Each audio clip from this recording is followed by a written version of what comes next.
नागपुर में 145 वर्षों से चल रही मारबत की ऐतिहासिक परंपरा इस वर्ष भी बड़े धूमधाम से मनाई जाएगी। काली और पीली मारबत तथा बड़गा के निकाले जाने वाले जुलूस को देखने के लिए न केवल महाराष्ट्र बल्कि देश विदेश से भी लोग बड़ी संख्या में नागपुर पहुंचते हैं। इस महोत्सव का मुख्य आकर्षण काली और पीली मारबत का मिलन होता है, जो परंपरागत रूप से शहर के नेहरू पुतले पर आयोजित किया जाता है। लेकिन इस वर्ष बढ़ती भीड़ और जगह की कमी को देखते हुए ये मिलन स्थल नेहरू चौक से थोड़ा आगे तय किया गया है। इस संबंध में जानकारी देते हुए महाराष्ट्र महिला आयोग सदस्य आभा पांडे ने बताया कि लाखों श्रद्धालु और नागरिक इस ऐतिहासिक परंपरा का हिस्सा बनने के लिए आते हैं। इसलिए प्रशासन ने भीड़ नियंत्रण और सुरक्षा की दृष्टि से ये बदलाव किया है।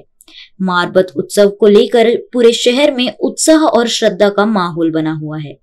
काळी मारबत उत्सव समितीतर्फे मागील 145 वर्षांपासून ही जी परंपरा आहे, ही जी संस्कृती आहे, त्याला जीवित ठेवण्याचा प्रयत्न इथे काळी मारबत उत्सव समिती करते। त्याच हिशोबाने जर पाहायला गेलो आपण तर नेहरू चौक हा थोडासा नॅरो आहे आणि 50 पाऊल जर आपण पुढे आलो तर हा थोडा वाईड होऊन जाते। म्हणून आणि गर्दी खूप असल्यामुळे प्रशासनासोबत मीटिंग केली आणि समितीच्या लोकांना तिथे चौकातल्या लोकांनी सुद्धा जे वरिष्ठ मंडळी आहेत त्यांनी सुद्धा सुचवलेलं आहे की थोडंसं 50 पाऊल पुढे जर मिलन घेतलं तर सर्वच दृष्टिकोनातनं ते योग्य राहील, म्हणून आम्ही तो तसा निर्णय घेतलेला आहे। यावेळेस 50 पाऊल पुढे दोन्ही मारबतीचं मिलन होणार आहे आणि ते मिलन बघण्याकरता लाखो लोक इथे देशाविदेशातनं येत असतात आणि या संस्कृतीला जपण्याचा प्रयत्न करतात।